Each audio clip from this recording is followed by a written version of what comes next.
22. అది వాణ్ణి నాశనం చేయవలనని తరచుగా అగ్నిలోనూ నీళ్లలోనూ పడద్రోయును. ఏమైనను నీ వలనైతే మా మీద కనికరపడి మాకు సహాయము చేయమనను.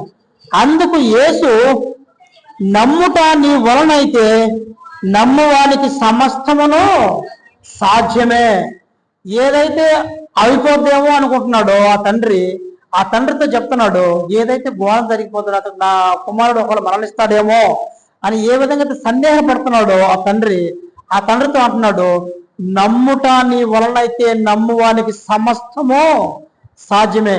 నువ్వు జరిగిపోద్ది అనుకున్నది జరిగింది అనుకోండి, నువ్వు నమ్మితే చాలు, నువ్వు జరిగిపోయిన దాన్ని కూడా నేను తిరిగి చేస్తానంటున్నాడు. చేశాడా చేయలేదా? చూడండి ఒకసారి 21.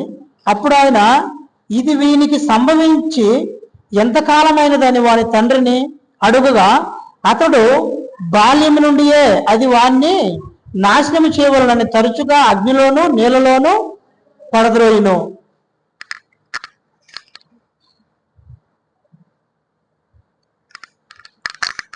అయితే వాడు పడిపోయినప్పుడు యేసుక్రీస్తు వీళ్ళతో మాట్లాడుతూనే ఉన్నాడు. ఎవరితో మాట్లాడుతున్నాడు? తండ్రితో మాట్లాడుతూనే ఉన్నాడు. కానీ మాట్లాడుతూనే ఆ పిల్లవాడిని చెయ్యి పట్టుకొని పైకి లేపేశాడు. చదవండి ఆ మాట.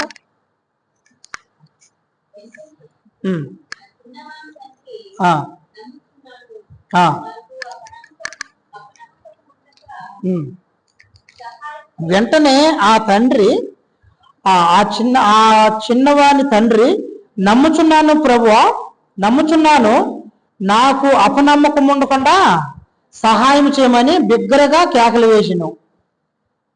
జనులు గుంపుగూడి తన ఎద్దుకు పరిగెత్తుకొని వచ్చిన యేసు చూచి, మోగవైన చెవిటి దెయ్యమా, వానిని వదిలిపోమ్మో, ఇక వానిలో ప్రవేశింపవద్దని నీకు ఆజ్ఞాపించుతున్నాను అని చెప్పి అపవిత్రాత్మను గద్దించును.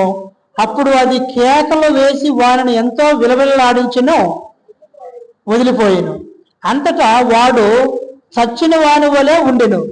గనుక అనేకులు వాడు చనిపోయినని అనేది ఏమనుకుంటారు? వీళ్ళు చనిపోయారేమో అనుకుంటున్నాడు. వాస్తవంగా చనిపోయాడా? చూడండి. అయితే యేసు వాని చెయ్యి పట్టి వాణ్ణి లేవనెత్తగా వాడు నిలవబడినో. ఆయన ఇంటిలోనికి వెళ్ళిన తర్వాత ఆయన శిష్యులు